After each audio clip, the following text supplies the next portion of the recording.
الحمد لله نحمده ونصلي على رسوله الكريم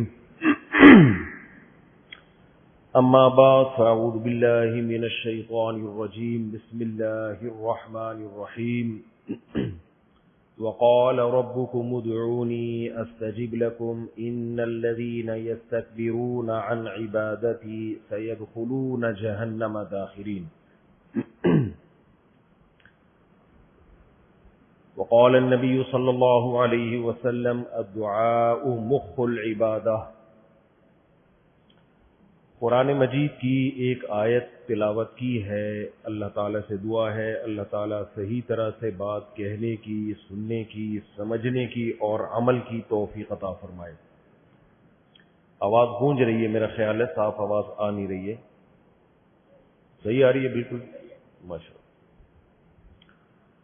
ایک تو لوگ اس طرح بیٹھے ہوئے، ایک وہاں، تو ایسے دائیں بائیں میں دیکھتا کیسے رہوں گا۔ سامنے بیٹھے ہوتے ہیں نا تو آسان ہوتا ہے بات کرنا۔ میں نے جو قرآن مجید کی آیت پڑھی ہے وَقَالَ رَبُّكُمُ ادْعُونِي أَسْتَجِبْ لَكُمْ، اللہ تعالیٰ قرآن مجید میں کہتے ہیں مجھے پکارو میں تمہاری پکار کا جواب دوں گا۔ دنیا میں جتنے بھی مذاہب ہیں ان سب میں خدا کو پکارنے کا تصور موجود ہے۔ جتنی بھی دنیا میں عبادت گاہیں ہیں، جس مذہب کے بھی گڑھے ہوئے معبود ہو یا حقیقی معبود ہو، ہر مذہب میں دعا ہے۔ بس بیٹھ جاتے ہیں، ہر مذہب میں دعا، پکار جسے کہا جاتا ہے۔ ہندو لوگ جو مندروں میں جاتے ہیں اپنی مرادیں پوری کروانے کے لیے، عیسائی لوگ جو چرچوں میں جاتے ہیں، آواز ہی صحیح نہیں آ رہی تو کل ڈاکٹر ذاکر نائک کا پرسوں بیان تھا نا، پورا بیان اس پر تھا کہ داعی کو ضرورت ہوتی ہے صحیح مائک کی، اس پہ پیسہ خرچ کیا کرو۔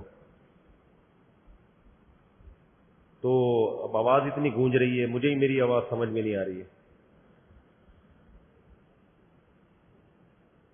یہ خوشی کو ختم کرو میرے بھائی۔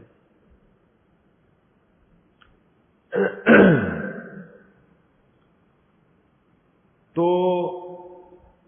ہندو لوگ مندروں میں جاتے ہیں، کیوں جاتے ہیں مندروں میں بھائی؟ وہ سمجھتے ہیں کہ ہم یہاں جا کے بھگوان سے مانگیں گے تو بھگوان ہماری مراد کو پورا کرے گا۔ عیسائی لوگ چرچ میں جاتے ہیں، بھائی یہاں ہماری مرادیں پوری ہوں گی۔ اچھا، جو لوگ خدا کو نہیں مانتے وہ کہیں بھی نہیں جاتے، وہ کہتے ہیں ہماری حاجتیں پوری کرنا معاذ اللہ خدا کا کام نہیں ہے، بلکہ یہ دنیا دار الاسباب ہے۔ آپ کی کوئی حاجت ہے تو آپ بجائے خدا سے، اللہ سے، بھگوان سے، عیسیٰ ابن مریم سے، کسی سے مانگنے کے بجائے سیدھا سیدھا آپ لاجک اختیار کریں، اسباب اختیار کریں، آپ کا کام ہو جائے گا۔ اس کے لیے دعا مانگنا، پکارنا، خدا کو پکارنا، اس کی بالکل بھی ضرورت نہیں ہے۔ مثال کے طور پر آپ کا مائک خراب ہے تو آپ اللہ سے دعا نہ مانگیں، آپ ان لوگوں سے بولیں اس کو ٹھیک کر دو تو ٹھیک ہو جائے گا۔ وہ سمجھ رہے ہیں؟ وہ کہتے ہیں دنیا دار الاسباب ہے، نہ مندر جانے کی ضرورت، نہ مسجد جانے کی ضرورت، نہ مزار جانے کی ضرورت۔ کام پورا کرنا ہے تو مزار کے بجائے بازار جاؤ۔ آپ کو کوئی چیز خریدنی ہے بازار چلے جاؤ، کوئی بیماری ہے ڈاکٹر کے پاس جاؤ، ٹینشن ہے تو اس ٹینشن کے اسباب دیکھو، بھئی کیا سبب ہے کہ آپ کی ٹینشن دور نہیں ہو رہی، وہ ٹینشن دور کرنے کی کوشش کرو، پھر بھی نہیں ہو رہی تو اس کا مطلب دماغ کا کوئی کیمیکل آگے پیچھے ہو گیا ہے، تو کسی اچھے سے سائیکیٹرسٹ کو دکھاؤ۔ کہہ رہے دیکھو ہم جو کام کرتے ہیں تو کام کرنے سے کام ہوتا ہے، کام نہیں کرنے سے کام نہیں ہوتا۔ ایک ایتھیسٹ کا اکثر میں ملفوظ سناتا ہوں کہ وہ گاڑی میں بیٹھا ہوا کہنے لگا کہ دیکھو ایکسیلریٹر پہ پاؤں رکھتے ہیں تو گاڑی چلتی ہے، بریک پہ پاؤں رکھتے ہیں تو گاڑی رکتی ہے، تو خدا کہاں ہے؟ خدا کہاں ہے بھائی؟ خدا کو میں جب مانوں جب ایکسیلریٹر پہ پاؤں رکھنے سے گاڑی رکے اور بریک پہ پاؤں رکھنے سے گاڑی چلے. نہیں آ رہا میرا خیال ہے، نہیں آ رہی سمجھ میں بات؟ مجھے تو نہیں آ رہی کیونکہ میری آواز کانوں میں اتنی گونج رہی ہے کہ مجھے خود سمجھ میں نہیں آ رہی کہ میں کیا کہہ رہا ہوں. تو یہ وہ طبقہ ہے جن کی نظر میں معاذ اللہ نقل کفر دعا سے زیادہ لغو عبادت کوئی ہے نہیں. وہ کہتے ہیں دعا بالکل بیکار چیز ہے، کیونکہ کام کرنے سے ہوتا ہے، نہیں کرنے سے نہیں ہوتا. دعاؤں میں کچھ بھی نہیں رکھا. تو ہم یہ کہہ سکتے ہیں کہ دنیا میں 3 طبقے ہیں. ایک طبقہ وہ ہے جو کہتا ہے سرے سے ہمیں کسی کام کے لیے دعا کرنے کی چندہ ضرورت نہیں ہے، ہمیں چاہیے کہ ہم اسباب اختیار کریں، کام ہو جائے ٹھیک ہے، نہیں ہو جائے تو یا تو خودکشی کر لیں یا صبر کر لیں، جو مرضی کرنا ہے. دوسرا طبقہ یہ ہے جو کہتا ہے بھائی ہمیں دعا کی ضرورت ہے، لیکن کس سے دعا مانگیں وہ ہمیں اس بارے میں گائیڈ نہیں کرتے. کوئی کہتا ہے مزاروں پہ جا کے مزار والوں سے مانگو، کوئی کہتا ہے مندروں میں جا کے بتوں سے مانگو، کوئی کہتا ہے عیسیٰ اللہ کے بیٹے ہیں معاذ اللہ نقل کفر نباشت عیسیٰ ابن مریم سے مانگو. کوئی کیا کہتا ہے، کوئی کہتا ہے تعویذ گنڈے باندھو تو سارے کام ہو جائیں گے. حالانکہ جس نے جو تعویذ گنڈے دے رہا ہے اس کے اپنے سارے کام نہیں ہو رہے، تبھی تو وہ تعویذ گنڈوں کا بزنس کر رہا ہے. اگر اس کے کام ہو رہے ہوتے تو تعویذ گنڈوں کا کام کر رہا ہوتا. وہ بولتے کیوں نہیں بھائی؟ اگر اس کے کام ہو رہے ہوتے تو وہ یہ والا کام کر رہا ہوتا. اس کی مثال ایسے ہے، یوٹیوب پہ آپ کو پیسہ کمانے کے طریقے بتا رہے ہوتے ہیں. وہ اس لیے بتا رہا ہوتا ہے کہ اس کے پاس پیسہ کمانے کا کوئی طریقہ. آپ لوگ جملہ کمپلیٹ کر لیا کرو میرے بھائی. وہ یوٹیوب پہ آپ کو پیسے کمانے کا طریقہ کیوں بتا رہا ہے؟ اس کے پاس خود پیسہ کمانے کا طریقہ نہیں ہے، ورنہ وہ کمانے کا طریقہ اختیار کر رہا ہوتا نا. کمانے کے طریقے تھوڑی بتا رہا ہوتا آپ کو. کچھ صحیح بھی ہوتے ہیں اس میں. تو اس لیے جس کا اپنا کوئی کام نہ بن رہا ہو وہ روحانی علاج کرنا شروع کر دیتا ہے، کیونکہ اس کے اپنے کوئی کام ہو نہیں رہا ہوتا. تو اس نے کہا چلو لوگوں کے کام بنانا شروع کر دو، تو یہی ایک کام ہے ہمارا، یہی جاب ہے ہماری. تو دنیا میں 3 طبقے ہیں. ایک طبقہ جو کہتا ہے دعاؤں میں کچھ نہیں رکھا، سب کچھ کس سے ہوتا ہے؟ اسباب سے. دوسرا طبقہ وہ یہ کہتا ہے دعاؤں سے سب کچھ ہوتا ہے، لیکن دعا کس سے مانگی جائے، کب مانگی جائے، کیا مانگا جائے، ان کے پاس اس بارے میں گائیڈنس نہیں ہے. وہ مندروں میں جاتے ہیں، بتوں کو پکارتے ہیں، عیسیٰ ابن مریم کو پکارتے ہیں، مزاروں کو پکارتے ہیں. تو ہمیں سید الانبیاء محمد صلی اللہ علیہ وسلم اگر ہمیں گائیڈ نہ کرتے کہ دعا مانگنی چاہیے کہ نہیں مانگنی چاہیے، مانگنی چاہیے تو کس سے مانگنی چاہیے، کیا مانگنا چاہیے، کس طرح سے مانگنی چاہیے، یہ ساری چیزیں ہمیں اسلام نے بتائی ہیں. اور یہ اسلام کا اور محمد صلی اللہ علیہ وسلم کا ہم پر بہت بڑا احسان ہے. یہ گائیڈنس ہمارے علاوہ دنیا میں کسی قوم کے پاس نہیں ہے. پہلی بات تو یہ دعا ضروری کیوں ہے؟ یہ جو لوگ کہتے ہیں نا دعا کی ضرورت نہیں ہے، یہ کہتے ہیں دنیا سب کچھ اسباب سے چلتی ہے. یہ نظریہ ہی غلط ہے. اگر دنیا اسباب سے چل رہی ہوتی تو سوال پیدا ہوتا ہے میرے بھائی، جب کائنات نہیں تھی، دنیا نہیں تھی، تو کون سا سبب تھا جس سے دنیا وجود میں آ گئی؟ دنیا کی تو ابتدا ہی بغیر کسی لاجک اور بغیر کسی سبب کے ہوئی ہے. اس کے تو خمیر میں یہ چیز شامل ہے. سمجھ میں آ رہی ہے بات؟ بھائی اگر ہر کچھ سب کچھ سبب سے ہی ہو رہا ہے تو پہلا ذرہ پیدا کیسے ہوا؟ وہ کلمہ کن کی طاقت سے ہوا کہ نہیں ہوا؟ تو یہ کلمہ کن کی طاقت کس کے پاس ہے؟ اللہ کے پاس. اس سے پتہ چلتا ہے میرے بھائی دنیا اسباب سے جڑی ہوئی ہے مگر جوڑنے والا کون ہے؟ اللہ.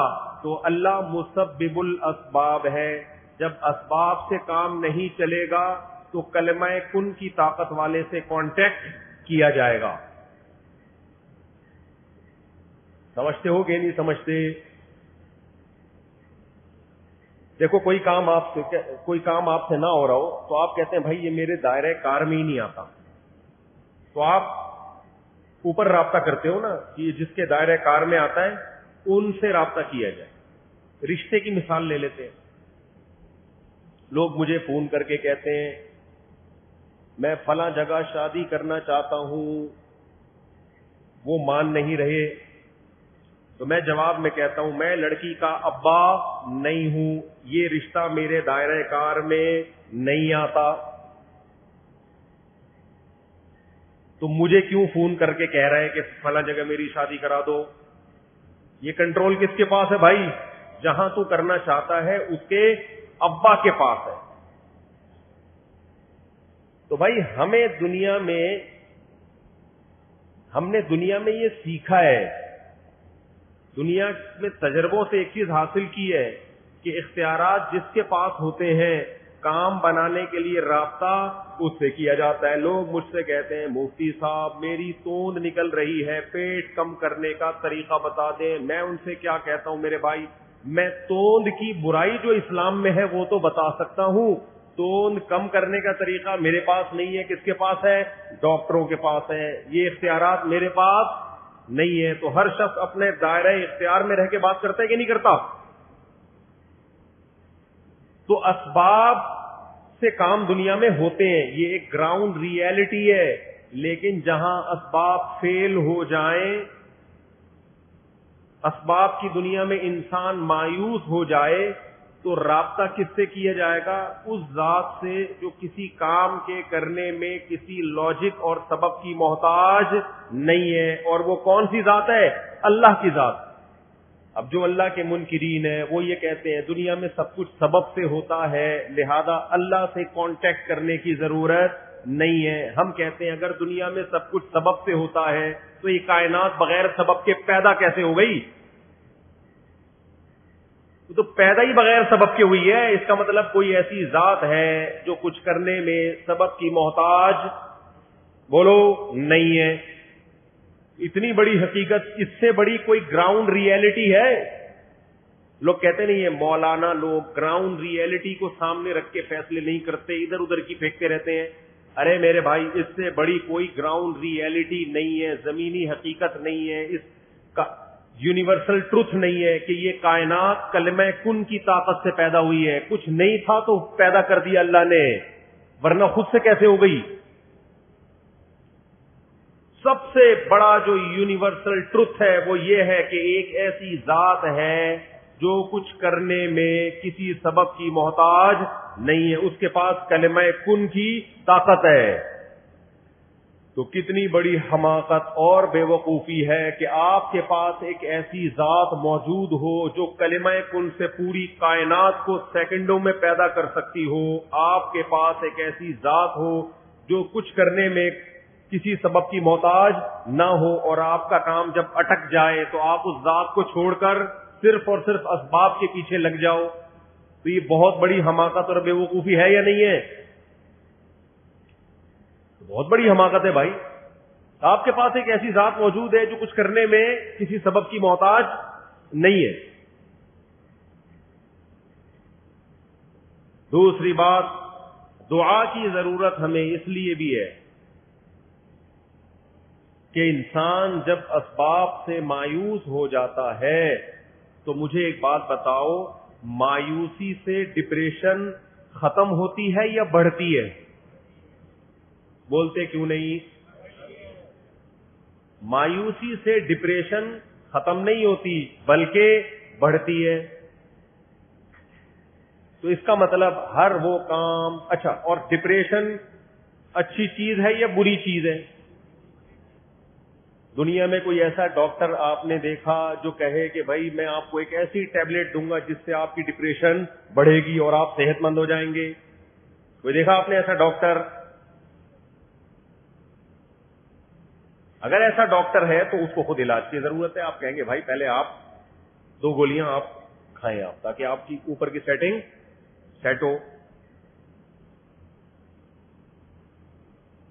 تو دنیا میں ایک اصول ہے کہ ڈپریشن اچھی چیز نہیں ہے. تو ظاہر ہے جو چیز ڈپریشن کو ختم کرنے والی ہوگی وہ بھی اچھی ہوگی. کیا خیال ہے بھائی؟ بیماری اچھی چیز نہیں ہے تو جو بیماری کو ختم کرنے والی چیز ہوگی وہ بری ہوگی کہ اچھی ہوگی؟ وہ اچھی ہوگی. تو ڈپریشن ختم ہو نہیں سکتی جب تک مسبب الاسباب پہ نظر نہ ہو, کیونکہ اگر آپ اسباب کے گرد گھومتے رہو گے تو بہت سارے اسباب ایسے ہیں جن کو جو نقصان کے سبب ہے, اور وہ سبب کو دور کرنا آپ کے اختیار میں نہیں ہوتا. دیکھو کتنے لوگ مجھے بتاتے ہیں کہ ہم پیسہ کمانے کی کوشش کر رہے ہیں, آ ہی نہیں رہا. ہر طرح سے تجربہ کر کے دیکھ لیا, پیسہ نہیں آ رہا, ڈپریشن میں جا رہے ہیں. کہتے سارے کاروبار کر کے دیکھ لیے, ساری ملازمتیں کر کے دیکھ لی, پھر بھی نہیں آ رہا. اسباب سارے فیل ہو گئے. تو اگر اسباب میں اس کو خوش کرنے کی صلاحیت ہوتی, ڈپریشن دور کرنے کی صلاحیت ہوتی, تو ایسے لوگ جن کے سارے اسباب فیل ہو گئے وہ کبھی خوش رہ سکتے ہیں؟ بولتے کیوں نہیں؟ ناممکن ہے میرے بھائی. تو میرے بھائی دعا کی ضرورت ہمیں اس لیے بھی ہے کہ ہمیں یہ یقین ہونا چاہیے کہ کوئی ایسی ذات ہے جو کچھ کرنے کے لیے کسی سبب کی محتاج نہیں ہے. دیکھو حضرت مریم کتنی ٹینشن میں تھی جب اللہ نے ان کو بغیر شوہر کے بیٹا دے دیا. سخت ٹینشن میں تھی کہ نہیں تھی؟ یا لیتنی مت قبل ھذا وکنت نسیا منسیا. جب بیٹا پیدا ہوا ہے تو پریشان ہوئی کہ اس بیٹے کو میں پبلک کے سامنے, بنی اسرائیل کے سامنے کیسے لے کے جاؤں گی, لوگ کیا کہیں گے, اے کنواری مریم, اے پاک دامن مریم, یہ تو نے کیا کیا, میں لوگوں کو کیسے ایکسپلین کروں گی کہ یہ حلال بیٹا ہے, یہ معاذ اللہ ولد الزنا نہیں ہے. کس قدر ٹینشن ہوئی حضرت مریم کو. اللہ نے یہ ٹینشن اسباب کے ذریعے دور کی ہے یا بغیر سبب کے دور کی ہے؟ بغیر سبب کے. اللہ نے حضرت عیسیٰ علیہ الصلوۃ والسلام کو ماں کی گود میں زبان دی. جب وہ بچے کو لے کر گئی ہیں تو دودھ پیتا بچہ بنی اسرائیل کو کہہ رہا ہے کہ میری ماں بدکار نہیں ہے, انی عبد اللہ, میں اللہ کا بندہ ہوں. آتانی الکتاب, عام انسانوں کی طرح نہیں بلکہ مجھے انجیل ملے گی. آتانی الکتاب وجعلنی نبیا, اور میں پیغمبر بنوں گا. اللہ نے مجھے کیا بنایا ہے؟ پیغمبر بنایا ہے. وجعلنی مبارکن, اللہ نے مجھے برکت والا بنایا. اینما کنت, میں دنیا میں جہاں بھی جاؤں گا. واوصانی بالصلاۃ والزکاۃ, وہ میرے ذریعے سے نماز اور زکوٰۃ کو زندہ کرے گا. یہ سارے اچھے اچھے کام میرے ذمے ہیں. کوئی ایسا بچہ جو بغیر باپ کے پیدا ہو اور معاذ اللہ اس کے نسب میں خرابی ہو, وہ پیدا ہوتے ہی ایسی پرزور تقریر اور اللہ کی ایسی کبریائی کبھی بھی بیان نہیں کر سکتا. جب حضرت عیسیٰ نے ماں کی گود میں یہ گواہی دی تو حضرت سیدہ مریم کی ڈپریشن بڑھی یا ختم ہو گئی؟ ختم ہو گئی ان کی ڈپریشن.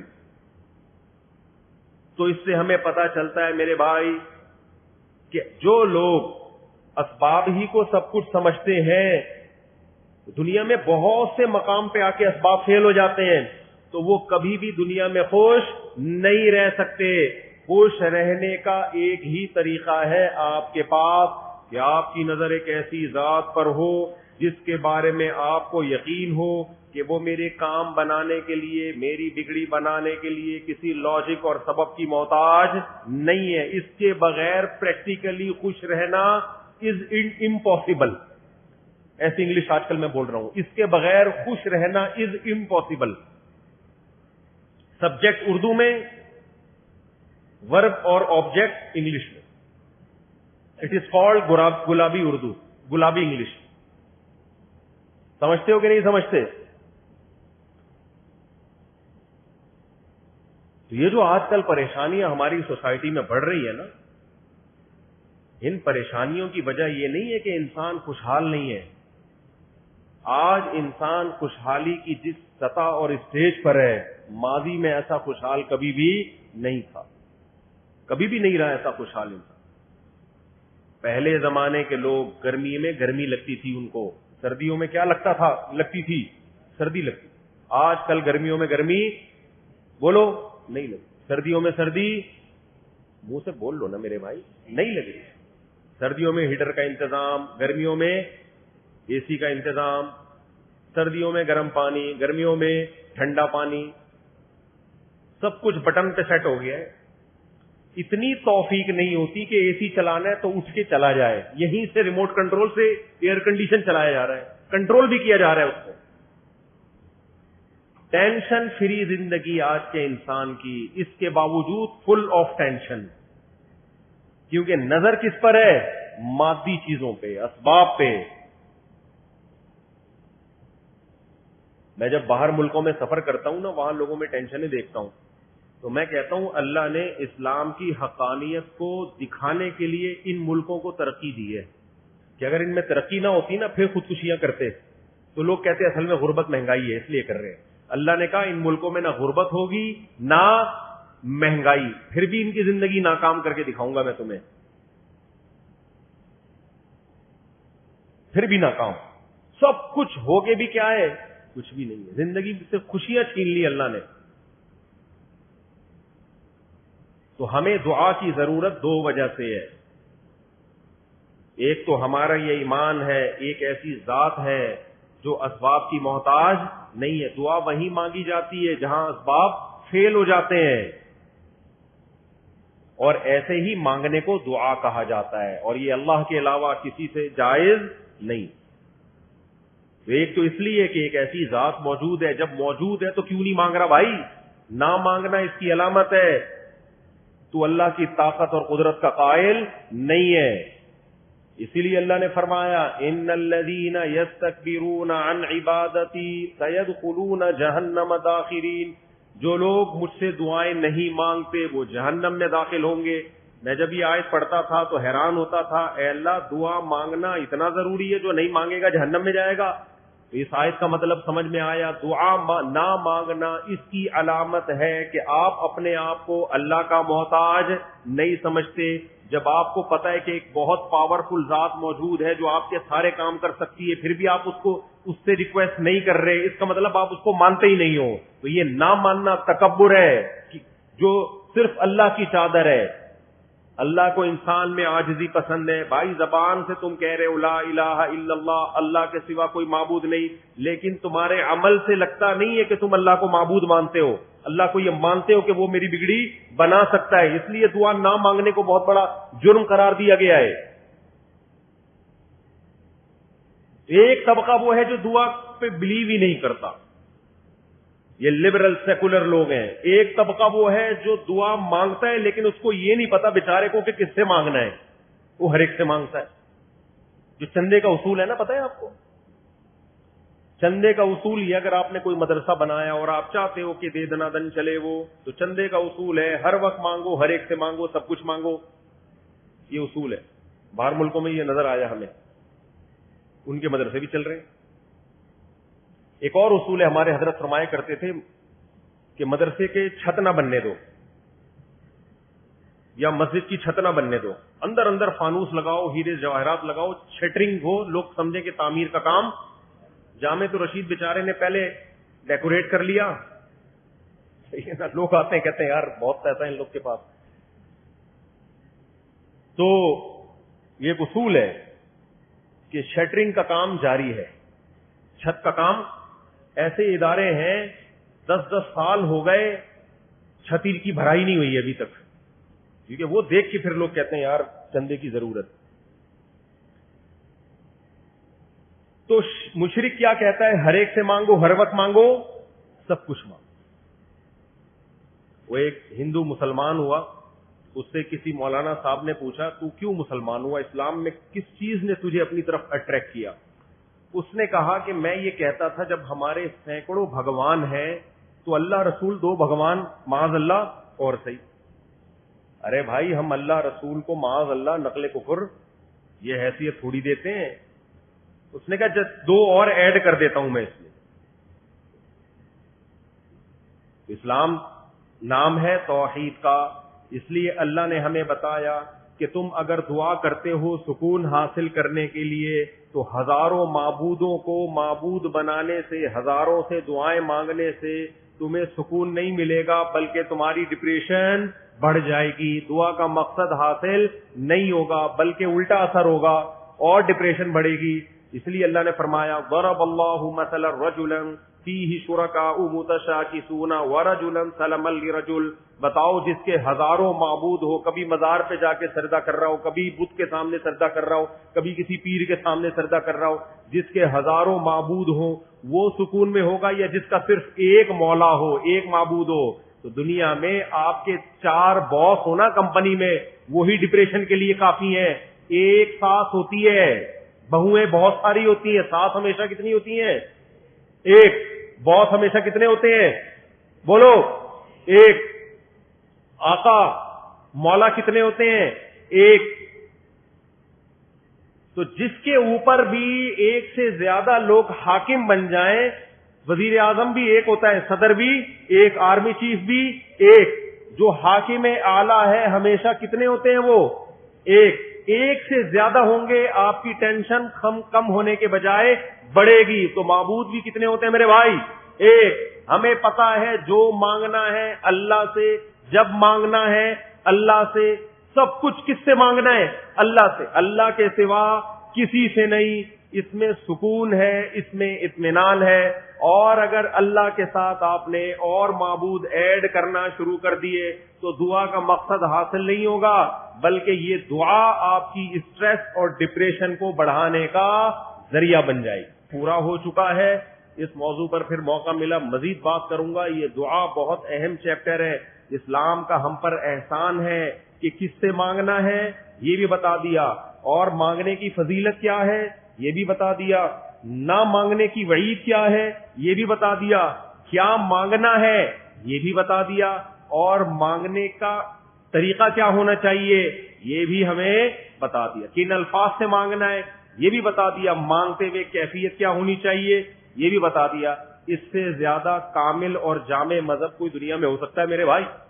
تبھی تو ہم کہتے ہیں اسلام کو دوسرے مذاہب سے آپ کمپیئر کرو گے تو آپ کے پاس پریکٹیکل لائف میں چلنے کے لیے اسلام کے علاوہ کوئی آپشن بچے گا ہی نہیں. گائیڈنس ہے ہی اسلام کے پاس. تو اللہ سے دعا ہے کہ اللہ ہمیں دعائیں مانگنے والا بنا دے اور دعاؤں میں دل لگانے والا بنا دے. سبحانک اللہم و بحمدک نشہد ان لا الہ الا انت نستغفرک و نتوب الیک. کھوپڑی میں کوئی سوال ہو تو پوچھ. ہاں جی، وہاں تو ایسا ہوتا ہے نا، پرچیاں لوگ لکھ کے دے دیتے ہیں، تو وہ پہلے سے اعلان نہیں کیا تھا. آئندہ کبھی ہونا تو پرچی پہ لکھ کے لے آئے، پرچیاں پکڑا دیں، میں پڑھ کے سناتا جاؤں گا. جی اچھا، مزہ نہیں آیا؟ بیان شارٹ ہوا ہے؟ مشورہ کریں گے.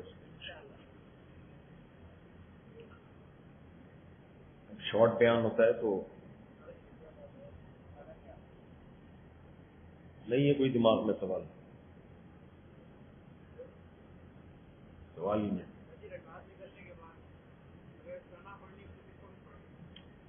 سوال پوچھنا ہے جی. مائک ہے بھائی؟ مائک آئندہ کبھی یہ ہونا تو اضافی مائک رکھیں، ٹھیک ہے؟ نیکسٹ ٹائم اضافی مائک رکھیں گے انشاءاللہ. ابھی تو آپ ویسے ہی پوچھ لیں. جی دعا کے بارے میں. ہاں جی ہاں، بھائی نے سوال پوچھا ہے کہ میں نے بیان میں یہ بات کہی کہ اسباب نہ ہو تو اللہ سے دعا مانگنی چاہیے. کہہ رہے اگر اسباب ہوں، اختیار نہ کر پا رہا ہو، وہ اسباب محنت نہ کر پا رہا ہو تو اللہ سے دعا مانگنی چاہیے. بالکل. پھر بھی وجہ اس کی ہے کہ اسباب ہوں لیکن اختیار نہ کر پا رہا ہو تو اس اسباب ہونے نہ ہونے کا فائدہ نہیں ہے. پھر یہ ایسا ہی ہے جیسے نہیں ہے اسباب. تو پھر تو اللہ ہی سے دعا مانگنی چاہیے، خود بھی کوشش کرنی چاہیے اور اللہ سے بھی دعا مانگنی چاہیے۔ اور یہ جو میں نے کہا نا کہ اسباب نہ ہو تو اللہ سے مانگو، اس کا مطلب یہ نہیں کہ اسباب ہو تو نہیں مانگو، تو بھی مانگو۔ مطلب یہ کہ اسباب نہ ہو تو پھر تو لازمی مانگی جائے گی، کیونکہ اب تو اللہ کے سوا کوئی سہارا ہے نہیں۔ اسباب ہو تو بھی اللہ سے اس لیے مانگی جائے گی تاکہ نظر اللہ پہ ہو، نظر اسباب پہ نہ ہو۔ جی بھائی،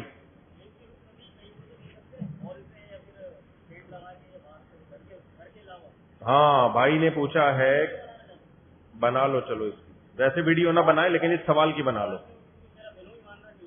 اچھا بہت ڈھیڑا، چلو یہ ان کو یہ والا اسپیسیفک اس سوال کی بنانے دو یار، خالی اس سوال کی، ہاں بنانے دو اس سوال کی ویڈیو بنانے۔ بھائی آپ لوگ ویڈیو نہ بنائیں، یہ بھائی کو اسپیشل اجازت دی، ان کا خاص سوال ہے نا۔ یہ سوال پوچھا ہے کہ بہن کی شادی کر رہے ہیں، رخصتی ہاں دے سکتے ہیں، گھر سے ضروری نہیں ہے رخصتی۔ ہاں بھائی کا ولیمہ ہے تو بہن کی شادی بھی ہو سکتی ہے، اس میں کوئی حرج نہیں ہے، ٹھیک ہے چلیں۔ اچھا بھائی، یہ تار چھوٹی ہے، مائک پہ سوال کر لیں یا چلیں وہیں سے کر لیں، میں ریپیٹ کر دوں گا۔ ہاں بھائی نے سوال پوچھا ہے، مرحوم ماں باپ کی نمازوں کا فدیے کا کیا طریقہ ہے؟ یہ بہت اہم سوال ہے، اس کو اچھی طرح سے جواب کو سمجھیں۔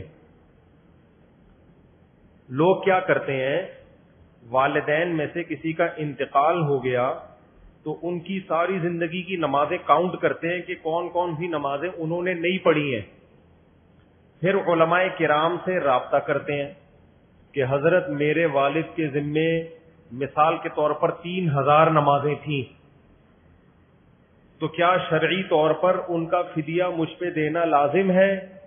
مفتی صاحب جواب میں کہتے ہیں کہ اگر انہوں نے وصیت نہیں کی اور وراثت نہیں چھوڑی تو پھر آپ پر شرعاً لازم نہیں ہے۔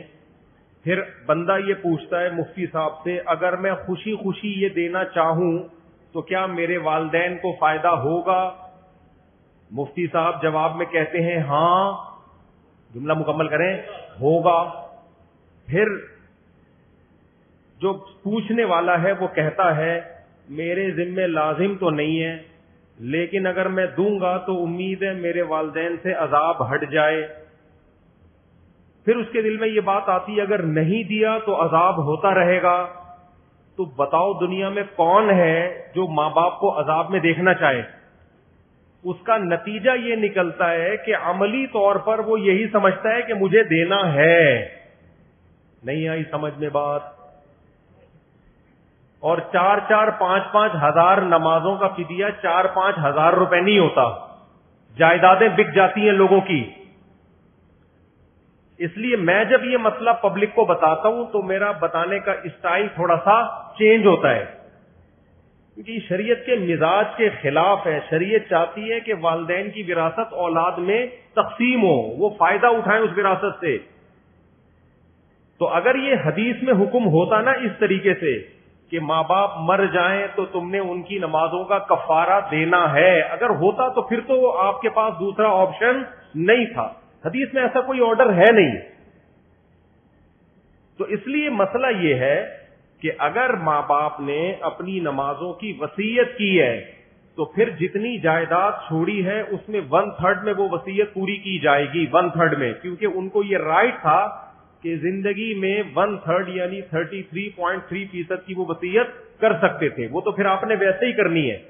لیکن اگر انہوں نے وصیت نہیں کی ہے تو پھر آپ صرف ان کے لیے دعائے مغفرت کریں، اور جو صدقہ خیرات کی ٹوٹی پھوٹی اللہ توفیق دے دے، کسی غریب مسکین کو کھانا کھلا دیا، کسی کو کنواں کھدوا دیا، جو نارملی کرتے ہیں اس سے آگے بڑھنے کی کوشش نہ کریں، اور اپنے اوپر ایک چیز مسلط نہ کریں کہ پتہ نہیں میرے ماں باپ نے نمازیں چھوڑی ہیں تو عذاب میں نہ ہو، بس دعائیں مغفرت کریں، اس سے زیادہ نہیں، کیونکہ شریعت ہمیں تنگی میں نہیں ڈالنا چاہتی۔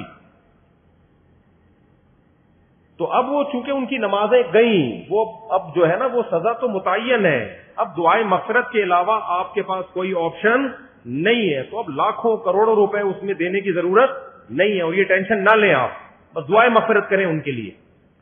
سمجھتے ہو کہ نہیں سمجھتے؟ تو ہوتا ہی ہے نا کہ جب پریکٹیکلی کوئی مفتی پبلک میں رہتا ہے تو اس کو پتا ہوتا ہے کہ اس کے سائڈ ایفیکٹ کیا ہیں. تو یہ بہت زیادہ لوگ حرج میں آئیں گے, کیونکہ نمازیں تو آج کل بہت سے لوگ شارٹ کر رہے ہیں. کون کون اپنے ماں باپ کی فدیے دیتا رہے گا ساری زندگی بیٹھ کے؟ وہ تو فدیوں میں ہی ساری آدھا ہو جائے گا بیچارہ. اتنی زکاتیں نکالے گا, اتنے فدیے دے گا کہ خود کل لوگوں سے فدیے لے رہا ہوگا. تو اس لیے اب آپ کے پاس سوائے توبہ استغفار کے کوئی آپشن نہیں ہے. تو اب وہ نمازیں چھوڑ دی, بس توبہ کرو, اللہ معاف کر دے. اللہ سے امید ہے, آپ دعائیں جاندار طریقے سے کرو, اللہ سے امید ہے اللہ معاف کر دے گا. اور نارملی جو صدقہ خیرات ایصال ثواب کے لیے کر سکتے ہو وہ کرو. مائک کی آواز مجھے تو صحیح نہیں آ رہی, آپ لوگ کو آ رہی ہے؟ تو مجھے کیوں نہیں آ رہی یار؟ آواز اتنی گونج رہی ہے یار. ہال بھی تو کیا ہے, یہ کو ختم کرو یار. بالکل آواز گونجے نہیں. حضرت کچھ پوچھ رہے ہیں وہاں سے. جی جی, نماز کا کیا بول رہے ہیں؟ قضائے عمری کی نماز. اس زمانے میں بعض مذہبی اسکالرز نے یہ کہنا شروع کر دیا ہے کہ قضائے عمری لازم نہیں ہے, ہر گناہ توبہ سے معاف ہو جاتا ہے. تو نماز اگر قضا ہو گئی, جان کر کسی نے قضا کر دی, تو اب توبہ سے معاف ہو جائے گی. اور وہ یہ دلیل دیتے ہیں کہ بھائی ہمارے پاس کوئی حدیث ایسی نہیں ہے جس میں پتا چلتا ہو کہ نمازیں جب ہزاروں لاکھوں آپ کے ذمے ہوں تو قضا پڑھنا بھی ضروری ہے. ایسی ہمارے علم میں کوئی حدیث نہیں ہے. یہ ان لوگوں کا دعویٰ ہے اور ان کی دلیل ہے جو کہتے ہیں کہ قضائے عمری لازم نہیں ہے. لیکن پوری امت کا اجماع رہا ہے ماضی میں کہ جب بھی آپ کے ذمے نماز قضا ہوگی, آپ پر توبہ بھی لازم ہے اور نماز کی قضا لوٹانا بھی لازم. امام احمد ابن حنبل اس کے قائل ہیں کہ اگر آپ نے جان کے نماز قضا کر دی تو صرف توبہ کرنی پڑے گی, قضا نہیں کرنی پڑے گی. لیکن اس کی وجہ یہ نہیں ہے کہ قضا لازم نہیں ہے. وہ کہتے ہیں جب جان کے نماز قضا کر دی تو آپ اسلام سے ہی خارج ہو گئے, کافر ہو گئے, نکاح بھی ٹوٹ گیا. تو جب کافر سے مسلمان ہو گئے تو جس کافر نے نمازیں چھوڑی ہیں اس پہ نمازیں تھوڑی لازم ہوتی ہیں. تو وہ جو قول ہے نا کہ نماز جان کر قضا کی تو قضا لازم نہیں ہے, وہ ایک الگ قول کی بیس پہ ہے. وہ قول یہ کہ نماز جان کے چھوڑ دینے والا کافر ہے. تو ہم تو اس کو کافر نہیں سمجھتے, ورنہ 2-4 آدمی رہ جائیں گے جنت میں جانے کے لیے. کیا خیال ہے بھائی؟ اور سارا دن تجدید نکاح ہی ہوتا رہے گا. آج فلاں نماز چھوڑ گئی, چل بھی دوبارہ نکاح پڑا, فلاں نماز چھوڑ گئی تو دوبارہ نکاح پڑا. مہر دے دے کے آدھا ہو جائے گا کہ نہیں ہو جائے گا؟ تو اس لیے ہم تو جمہور کے قول کو لیتے ہیں, امام ابو حنیفہ کے, امام شافعی کے, امام مالک کے قول کو لیتے ہیں کہ نماز جان کر قضا کر دینے سے کافر ہونے کے قریب تو ہو جاتا ہے لیکن کافر نہیں ہوتا. تو جب آپ اس قول کو لیتے ہیں تو پھر اس قول میں تو یہ ہے کہ جب آپ نے جان کے نماز چھوڑی تو آپ مسلمان ہی ہیں. اب جب آپ دوبارہ توبہ کریں گے تو توبہ بھی کرنی پڑے گی اور نمازیں لوٹانی بھی پڑیں گی. تو جو لوگ یہ دلیل دیتے ہیں نا کہ اس کی کیا دلیل ہے کہ اتنے سالوں کی نمازیں قضا پڑھانی پڑیں گی, قضا لوٹانی پڑیں گی, آپ ان سے پوچھا کرو کہ اس کی کیا دلیل ہے کہ نہیں لوٹانی پڑیں گی. دلیل ہمیشہ اس سے پوچھی جاتی ہے جو دعویٰ کرتا ہے. دیکھو نبی صلی اللہ علیہ وسلم نے فرمایا البینۃ علی المدعی, صحیح حدیث ہے یہ, والیمین علی من انکر. دلیل ہمیشہ اس کے ذمے ہے جو دعویٰ کرے, اور جو دعوے کا انکار کرے اس سے صرف قسم لی جائے گی, اس سے دلیل نہیں پوچھی جائے گی. میں مثال سے بات سمجھاتا ہوں, آپ لوگ کا دماغ حاضر ہے کہ نہیں ہے؟ مثال سے سمجھاتا ہوں. آپ کا نام کیا ہے؟ امیر حمزہ صاحب. میں نے کورٹ میں کیس کیا کہ امیر حمزہ نے مجھ سے 2 لاکھ روپے لے کے کھا گیا ہے, دے نہیں رہا. امیر حمزہ 2 لاکھ روپے لے کے مجھ سے کھا گیا, دے نہیں رہا. میں ان کو کورٹ میں گھسیٹ کے لے گیا. کورٹ نے پوچھا امیر حمزہ کیا تو نے مفتی صاحب سے 2 لاکھ روپے لیے؟ امیر حمزہ کہے گا کہ میں نے نہیں لیے. میں نے جج صاحب سے کہا جج صاحب اس سے پوچھو اس کے پاس کیا دلیل ہے کہ میں نے اس کو 2 لاکھ روپے نہیں دیے. اس کے پاس کیا دلیل ہے؟ گواہ پیش کرے کہ اس نے مجھ سے 2 لاکھ روپے نہیں لیے. جج نے اس سے پوچھنا شروع کر دیا, بتا بھائی تیرے پاس کیا دلیل ہے کہ تو نے نہیں لیے. تو جج کو دماغی علاج کی ضرورت ہے یا نہیں ہے؟ ویسے تو ججوں کو ہوتی, استغفر اللہ, یعنی جج کو دماغی علاج کی ضرورت ہے یا نہیں ہے؟ اس سے پوچھ رہا ہے کہ تیرے پاس کیا دلیل ہے کہ تو نے نہیں لیے. ابے نہیں لینے کی دلیل نہیں ہوتی, دلیل اس پہ ہوتی ہے دیے ہیں. جج مجھ سے پوچھے گا تمہارے پاس کیا دلیل ہے کہ تم نے دیے ہیں, تم گواہ لے کر آؤ. میں کہوں میں جب دے رہا تھا میرے پاس گواہ تھوڑی تھے, اس کے بولو گواہ لے کر آئے کہ اس نے نہیں لیے. ابے نہیں لینے پہ دلائل نہیں ہوتے, دلائل اس پہ ہوتے ہیں کہ میں نے دیے. ہاں میں نے 2 گواہوں سے ثابت کر دیا, جمشید اور غفار کو میں لایا, میں نے 2 گواہوں سے ثابت کر دیا کہ جج صاحب یہ دونوں گواہی دے رہے ہیں کہ فلاں تاریخ کو اتنے بج کے اتنے منٹ پر اس کو میں نے 2 لاکھ روپے دیے ہیں. اب یہ دعوے کی نوعیت چینج ہو گئی, میں نے ثابت کر دیا. اب یہ جواب میں کہہ رہے جج صاحب میں نے وہ 2 لاکھ منگل کو واپس کر دیے تھے. جج صاحب میں نے وہ 2 لاکھ روپے منگل کو واپس کر دیے. اب جج مجھ سے پوچھ رہا ہے تمہارے پاس کیا دلیل ہے کہ واپس نہیں کیے. اب یہ الٹا سوال ہو جائے گا. اب جج اس سے پوچھے گا کہ تم نے منگل کو واپس کیے, تمہارے پاس کیا دلیل ہے کہ تم نے واپس کیے, تم گواہ لے کر آؤ. اب مدعی کون بن گیا؟ یہ. تو جو دعویٰ کرتا ہے دلیل اس کے ذمے ہوتی ہے. اب قضائے عمری کے مسئلے میں سمجھو خوب اچھی طرح, تبھی تو ہم کہتے ہیں مجتہدین کو فالو کرو. ابو حنیفہ, شافعی, مالک, احمد بن حنبل یہ قرآن و سنت کو ہم سے زیادہ سمجھتے تھے. آج کل کے اسکالرز کے پاس حدیثیں تو ہیں, حدیث سمجھنے کے لیے جو کھوپڑی ہونی چاہیے نا, حدیث کا مطلب سمجھنے کے لیے جو سینس ہونی چاہیے, وہ سینس مارکیٹ سے شارٹ چل رہی ہے. تو قضائے عمری پر دلیل کی ضرورت نہیں ہے. دلیل ان لوگوں سے ہم مانگیں گے جو یہ کہتے ہیں کہ نماز جب قضا ہو جائے تو قضا پڑھنا ضروری نہیں ہے, صرف توبہ سے معاف ہو جائے گی. یعنی نماز پڑھے بغیر بھی ذمے سے ساقط ہو سکتی ہے. ہم کہیں گے اس کی کیا دلیل ہے قرآن و سنت میں کہ نماز آپ کے ذمے تھی اور آپ نے نہیں پڑھی تو وہ ذمے سے صرف توبہ سے ساقط ہوگی. دنیا میں کوئی بھی چیز جو آپ کے ذمے میں ہو صرف ایکسکیوز کرنے سے کبھی بھی ساقط نہیں ہوتی. میں نے اس سے 2 لاکھ روپے قرضہ لیا, میں نے کہا منگل کو دوں گا, ٹائم منگل کا تھا, بدھ کو تک میں نے ڈیلے کر دیا, تو قضا کر دیا نا. جب ایک چیز میں نے ڈیلے کر دی تو میں ایکسکیوز بھی کروں گا اور پیسے بھی دوں گا. اب یہ میرے پاس آئے کہ آپ نے پیر کا وعدہ کیا تھا مفتی صاحب, ابھی تک آپ نے میرے پیسے نہیں دی, میں سخت ٹینشن میں گیا ہوں. میں نے کہا میں بہت ایکسکیوز کرتا ہوں آپ سے, I am very sorry, I am sorry. کہہ کہ چلے ٹھیک ہے آپ نے ڈیلے کر دیا, قضا کر دیا, ٹائم پہ آپ نے پے نہیں کیا, کوئی بات نہیں, اب آپ کے ذمے میں تو ہے نا, اب آپ دے دیں, میں معاف کرتا ہوں لیکن اب آپ دے دیں. میں نے کہا جب تو نے معاف کر دیا تو ساقط ہو گیا. وہ کہے گا بھائی میں نے ڈیلے کرنے کے جرم کو معاف کیا ہے, قرضہ معاف میں نے نہیں کیا. کیا دلیل ہے کہ میں نے قرضہ بھی معاف کیا ہے؟ میں کہوں آپ کے پاس کیا دلیل ہے کہ معاف نہیں کیا؟ تو یہ وہی بے وقوفوں والا سوال ہو جائے گا.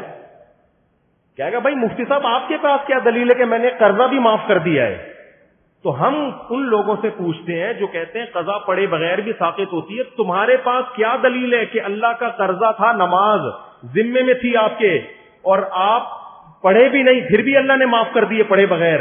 کوئی قرآن کی آیت دکھاؤ یا کوئی حدیث دکھاؤ, کیونکہ اللہ کی بات ہم تک یا تو قرآن کے ذریعے پہنچتی ہے یا نبی کے ذریعے. تو قرآن میں کہاں لکھا ہے کہ جس نے نماز جان کر قضا کر دی تو صرف توبہ سے معاف ہو جائے گی, دینا ضروری نہیں ہے, قضا ضروری نہیں ہے؟ اور حدیث میں کہاں لکھا ہے کہ جس نے نماز جان کر قضا کر دی صرف توبہ سے معاف ہو جائے گی؟ بلکہ حدیث اور قرآن میں الٹا لکھا ہوا ہے. حدیث میں آتا ہے دین اللہ احق ان یقضا, اللہ کا قرض اس بات کے زیادہ لائق ہے کہ اس کو ادا کیا جائے. نبی سے جب بھی نماز قضا ہوئی ہے, چاہے جان کر ہوئی ہو, آپ ظاہر ہے جان کے ویسے نماز قضا نہیں کریں گے, لیکن جنگ میں آپ سے نماز قضا ہوئی, غزوہ خندق میں 4 نمازیں قضا ہوئی ہیں, تیروں کی برسات تھی, آپ نماز پڑھ نہیں پائے تھے, اور اس وقت اللہ نے سفر میں نماز کیسے پڑھی جائے یہ طریقہ بھی نہیں بتایا تھا کہ جنگ میں کیسے نماز پڑھی جائے, تو اس لیے آپ کی نماز قضا ہو گئی. تو تو صرف توبہ کو کافی نہیں سمجھا گیا، 4 نمازیں قضا کی گئی ہیں پھر اگلی پڑھی گئی ہے۔ اسی وجہ سے امام ابو حنیفہ کہتے ہیں جب آپ سے جان کے نماز قضا ہو گئی تو نہ صرف یہ کہ قضا پڑھنا ضروری ہے بلکہ اگلی ہوگی نہیں جب تک پچھلی قضا پڑھو گے نہیں آپ۔ ہاں جب نمازیں بہت زیادہ ہو جائیں تو پھر ترتیب ساقط ہو جاتی ہے۔ اچھا یہ لوگ ایک دلیل اور دیتے ہیں، بھائی جب اتنی ساری نمازیں آپ کے ذمے آ گئیں، 10 سال کی نمازیں، 20 سال کی نمازیں، تو ان کے وہ صرف توبہ سے معاف ہوں گی، قضا پڑھنا ضروری نہیں ہے۔ اور اس کی دلیل وہ یہ دیتے ہیں کہ ما جعل علیکم فی الدین من حرج، اللہ نے دین میں تنگی نہیں رکھی ہے۔ 20 سال کی نمازیں پڑھنا ٹینشن کا کام ہے یا نہیں ہے؟ تو اللہ تو کہہ رہے دین میں ٹینشن نہیں ہے۔ اس کا جواب یہ میرے بھائی کہ ہم اگر یہ کہہ رہے ہوتے ہیں نا 10 سال کی نمازیں ایک دن میں کمپلیٹ کر لے پھر ٹینشن ہوتی، علماء تو کہتے ہیں 10 سال کی نمازیں 10 سال میں کمپلیٹ کر لو میرے بھائی۔ اس کی مثال ہے آپ پہ 1 کروڑ کا قرضہ آ گیا، آپ نے کہا تھا منگل کو دوں گا، اب آپ دے نہیں رہے، تو جج کہتا ہے قسطوں میں دے دے بھائی۔ جج یہ تھوڑی کہے گا کہ معاف، کیونکہ قرضہ زیادہ ہے لہذا معاف۔ جج کہے گا جتنی گنجائش ہے سورس آف انکم دکھاؤ اور اپنے ایکسپینسز دکھاؤ، اتنا بچ رہا ہے نا، یہ جو بچ رہا ہے نا یہ منتھلی ماہانہ کر کر کے دے دو۔ پوری دنیا میں لا یہی ہے کہ کس سے باندھی جاتی ہے، معاف نہیں کیا جاتا۔ معاف جب ہی ہوگا جب صاحب حق معاف کر دے۔ تو جب اللہ کہہ دے کہ میں نے نماز ساقط کر دی ہے تو ہم کہیں گے بھائی نماز ساقط ہو گئی ہے، لیکن اب تک کی رپورٹ کے مطابق اللہ نے ایسا کچھ کہا نہیں ہے، نہ اللہ نے کہا ہے نہ اللہ کے نبی نے کہا ہے۔ تو حرج جب ہوتا جب علماء یہ کہتے کہ ایک ہی دن میں ساری نمازیں پڑھی جائیں گی، ایک دن میں نہیں، 10 سال کی نمازیں آپ کتنے دن میں پڑھیں؟ 10 سال میں پڑھیں، ہر نماز کے ساتھ ایک قضا کرنے۔ سمجھتے ہو کہ نہیں سمجھتے ہو؟ چلو بھائی اگلا سوال۔ اچھا میرے ہاتھ میں گزارش ہے کہ ایک بندے کو بیماری کی وجہ سے ختنہ کرانے سے روکا گیا تو اس کی کمائی کا کیا حکم ہے؟ آئیں بھائی، ختنے کا کمائی سے کوئی تعلق نہیں ہے۔ ایک آدمی نے ختنے کی، ایک قریبی دوست کو دعوت میں نہیں بلا سکا، ایک آدمی نے ختنے کی قریبی دوست کو دعوت میں نہیں بلا، وہ ناراض ہو گیا، تو وہ گیا ہمارے حضرت کے کسی استاد یا والد صاحب کے پاس۔ ہمارے حضرت مفتی رشید احمد صاحب کے والد جو تھے نا بڑے خوش مزاج تھے، تو جا کے کہنے لگا اس نے ختنے کی دعوت کی، مجھے بھی نہیں بلایا۔ تو حضرت کے والد نے فرمایا اتنی سی بوٹی تھی کس کس کو کھلاتا میرے بھائی، اتنی سی بوٹی تھی کس کس کو کھلاتا، شکر کر نہیں بلایا۔ جی جی شادی کے لیے دعا۔ اچھا میرے بھائی، جس کے ذمہ قضا نمازیں ہوں اور رکاوٹ نہ کر سکتا ہو کتنے دن میں، تو کتنے دن ادا کرے؟ بھائی روزانہ 1 دن کی کم از کم نماز قضا کرے، فجر کے ساتھ فجر پڑھ لے، ظہر کے ساتھ ظہر پڑھ لے، اس طرح سے۔ کیا جنازے کے بعد شامل ہونے والے افراد کو کھانا کھلانا لازم ہے، بریانی وغیرہ؟ دیکھو ایک تو میت کے نام پہ کھانا ہوتا ہے، وہ تو ٹھیک نہیں ہے، لیکن بعض دفعہ یہ ہوتا ہے کہ رشتہ دار دور سے آتے ہیں تو بھوک کا ٹائم ہوتا ہے، وہ جنازہ دفنا کے آتے ہیں، ان کا پیٹ کمر سے چپکا ہوا ہوتا ہے، تو ان کو کھانا کھلانے میں کوئی حرج نہیں ہے۔ اگر ان کو بھی نہیں کھلائیں گے تو 2-4 جنازے اور لیٹے ہوئے ہوں گے، کیونکہ ہم خود بھوکتے ہوئے ہیں۔ ہمارے ایک ریلیٹو کا انتقال ہوا، ہم گئے کراچی سے ملیر لانڈھی، وہ بھوک سے حالت خراب ہوئی ہوئی تھی، دفنا کے آئے ہیں تو بھائی خود لگنے لگا کہ اب اگلا نمبر کس کا ہے؟ ہمارا ہے۔ تو کسی پڑوسی نے کھانا لگا دیا، ہم نے کہا اس کو اتنی دعائیں دی کہ اللہ تیرا بھلا کرے۔ تو ایسی ضرورت میں اگر کوئی کھانا کھلا رہا ہے تو میت کے اہل کھانا نہ کھلائیں، کیونکہ حدیث میں ہے کہ خود ان کو کھلاؤ، یہ غم میں ہے۔ لیکن اڑوس پڑوس کو چاہیے کہ جو مہمان آئے ہوئے ہیں دور سے اور کھانے کا ٹائم بھی ہو چکا ہے، بعض دفعہ ٹائم ہی نہیں ہوتا کھانے کا، پھر ضرورت نہیں ہے، کھانے کا ٹائم بھی ہے، دور سے آئے ہوئے ہیں تو ان کو بھوک لگ رہی ہے، تو ان کو کھلانے میں کوئی حرج نہیں ہے۔ تو وہ والا کھانا نہیں کہلائے گا جس کو میت کا کھانا کہتے ہیں، تو ضرورت کی وجہ سے۔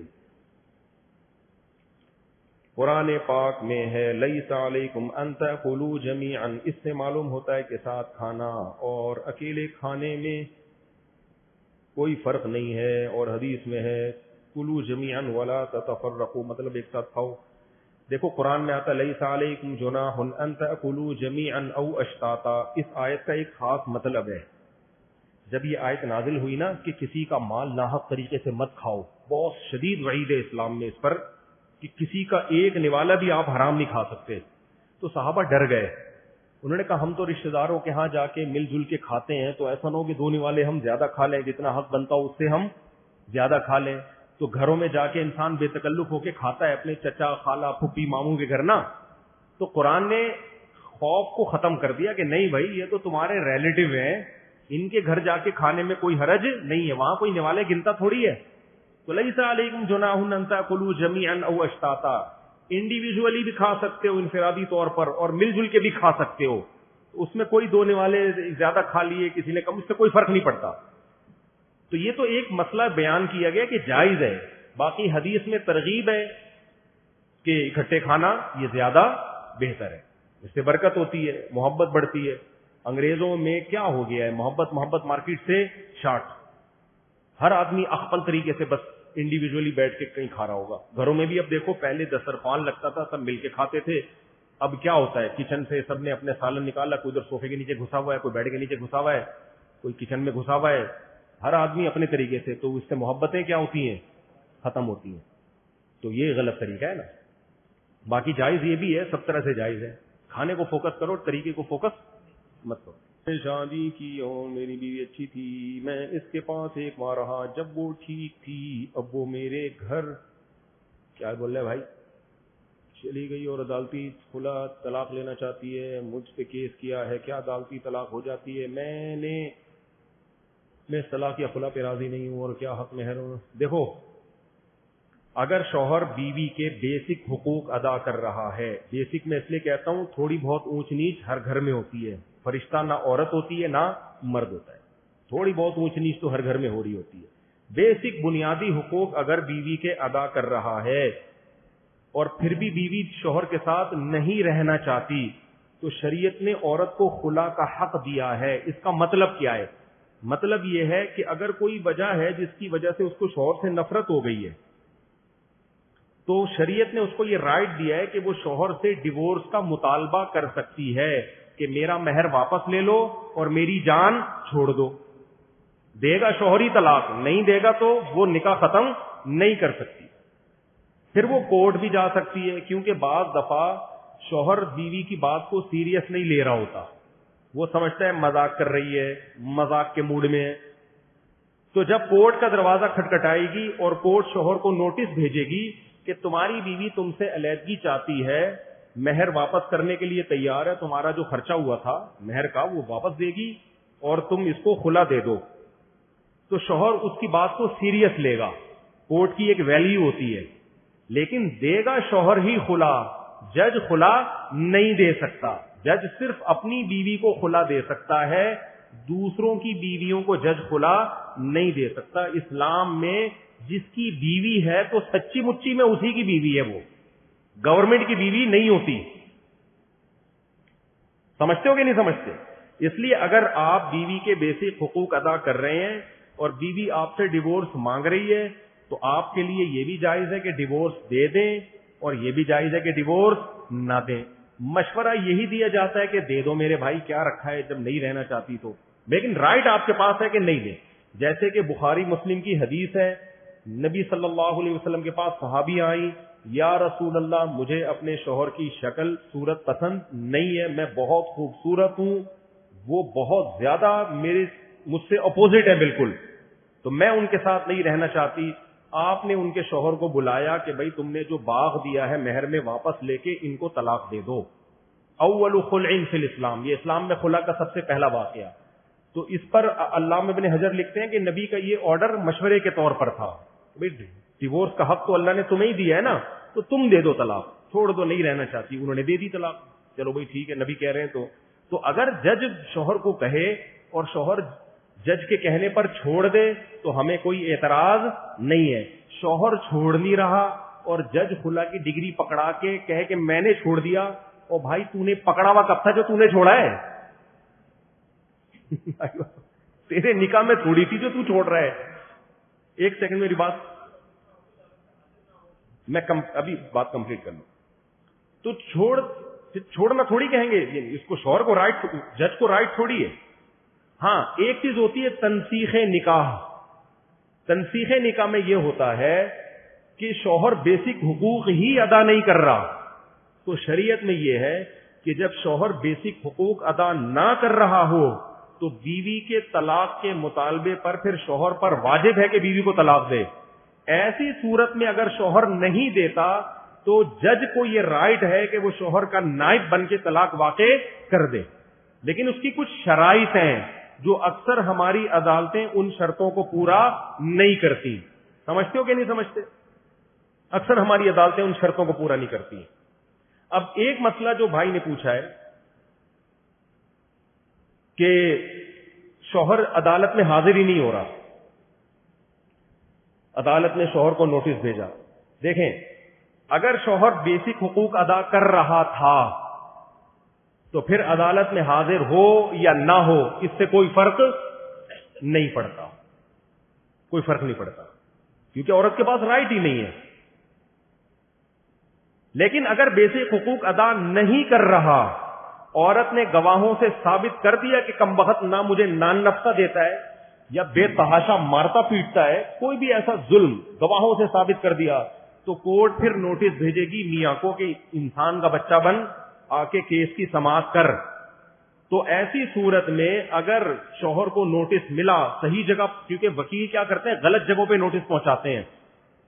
شوہر امریکہ میں ہے، اس کے گھر پہ نوٹس آ رہا ہے، اس کو پتہ ہی نہیں ہوتا. یہ بہت زیادہ ہو رہا ہے.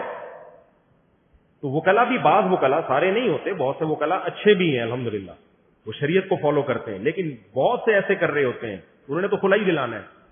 تو اگر شوہر کو نوٹس ملا اور اس کو پتا چلا کہ میرے اوپر یہ الزامات ہیں اور شوہر کو بھی پتا ہے کہ میں ظلم کر رہا ہوں، اس کے بعد بھی وہ کورٹ میں حاضر نہیں ہوتا، تو پھر بعض علماء کہتے ہیں کہ پھر شوہر کا نہ آنا اس کی علامت ہوگا کہ اس نے ان الزامات کو تسلیم کر لیا ہے. یہ دارالعلوم کورنگی کی رائے ہے، حضرت مفتی تقی عثمانی صاحب کا جو مدرسہ ہے نا، ان کی رائے ہے کہ پھر ایسی کنڈیشن میں نہ آنا اس کی علامت ہے کہ میں نے ان الزامات کو تسلیم کر لیا ہے. لہذا ایسی صورت میں کورٹ اگر خلا کی ڈگری دے گی تو لفظ تو خلا کا ہوگا، لیکن ہم اس کو تنسیخ نکاح سمجھیں گے کہ چلو نکاح فسخ کر دیا. لیکن بہت سے علماء کو اس پہ اشکالات ہیں. اشکالات یہ ہیں کہ شوہر کا نہ آنا اس کی علامت نہیں ہے کہ میں نے الزامات مان لیے ہیں. وجہ اس کی ہے کہ شوہر کو پتا ہے کہ میرے جانے پہ بھی خلا ملے گا، میرے نہ جانے پہ بھی خلا ملے گا، تو میرے جانے نہ جانے سے کوئی فرق نہیں پڑتا. تو عدالتوں کو چاہیے، اب اس پہ جس کو جس عالم کی رائے پر اعتماد ہے وہاں سے فتویٰ لے لے وہ. لیکن مسئلہ یہ ہے کہ کورٹ یہ کیوں نہیں کرتی کہ شوہر کو زبردستی اٹھا کے کورٹ میں حاضر کرے. جتنے بھی مجرم ہیں نوٹس بھیجنے پہ وہ نہ آئے تو کیا ان کو ایسے چھوڑ دیا جاتا ہے؟ پولیس بھیج کے اٹھوایا جاتا ہے کہ نہیں اٹھوایا جاتا؟ کورٹ کا جو عمل ہے نا وہ یہ ہے کہ فیملی سسٹم کو توڑا جائے، دے دنادن دبا کے خلا کی ڈگریاں دی جائیں. اس کے خلاف آواز اٹھانے کی ضرورت ہے. اس سے فیملی سسٹم کیا ہوگا؟ تباہ. اب لڑکی والے اس پہ خوش تو ہوتے ہیں کہ ہم داماد کے ساتھ اپنی بیٹی کو نہیں رکھنا چاہتے تھے، کورٹ نے خلا کی ڈگری پکڑا دی. او بھائی صاحب کل آپ بھی بھگتو گے، آپ کی بہو بھی کل مارکیٹ سے اسی طریقے سے شارٹ ہوگی اور آپ منہ دیکھتے رہ جاؤ گے. کل ہو سکتا ہے آپ کی بیگم، آپ کے 5 بچے ہوں اور آپ کی بیگم بھی بولے مجھے آپ کے ساتھ نہیں رہنا، ٹاٹا، مجھے جمشید پسند ہے، میں جا رہی ہوں.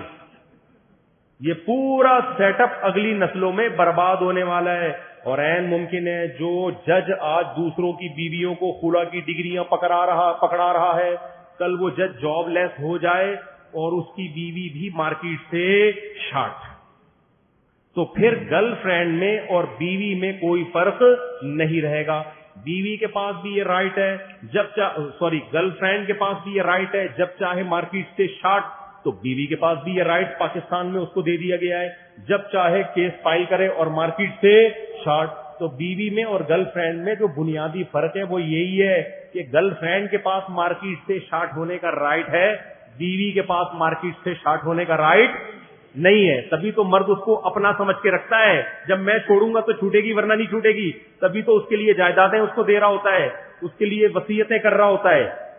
جہاں مرد کو یہ پتا چلا یار یہ تو جب بھی چاہے مارکیٹ سے شارٹ ہو سکتی ہے، تو صرف اس کو ایک انسٹرومنٹ کے طور پہ وہ استعمال کرے گا. اس کے لیے مکان بنانا, اس کے فیوچر کی فکر کرنا, اس کی بیماریوں کو اپنے ذمے لینا, یہ تمام کام مرد نہیں کرے گا. کہ جیسے گرل فرینڈ کی کوئی ذمہ داری مرد کے کندھوں پہ نہیں ہوتی, ایسے ہی بیوی کی کوئی ذمہ داری مرد اپنے کندھوں پہ نہیں رکھے گا. جب یہ سوسائٹی میں زیادہ رائج ہو جائے گا. ابھی تو لوگ اٹھا رہے ہیں ذمہ داریاں, لیکن کل اگلی نسل کا فیوچر تباہ ہے. تو ہم لوگ بالکل گوروں کو فالو کر رہے ہیں. میرے بھائی گوروں کا تو سیٹ اپ برباد ہو گیا, نہ ابا کا پتا نہ اما کا پتا. کل ہمارے یہاں بھی یہی ہونے والا ہے. تو بچاؤ اپنے خاندانی نظام کو, اس لیے صداقتی خلا کے خلاف آواز اٹھاؤ. جی بھائی ارشاد. آپ کا نام ارشاد نہیں ہے ویسے میں کہہ رہا ہوں.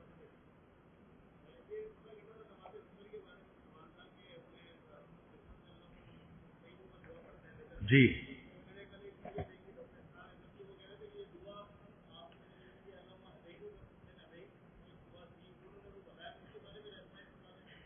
دیکھیں, ڈاکٹر اسرار رحمت اللہ علیہ بہت بڑے اسکالر تھے, لیکن مفتی نہیں تھے. اب وہ یوٹیوب کی آمدن سے متعلق کسی نے مجھ سے سوال کیا کہ ڈاکٹر ذاکر نائک کہہ رہے ہیں حرام ہے.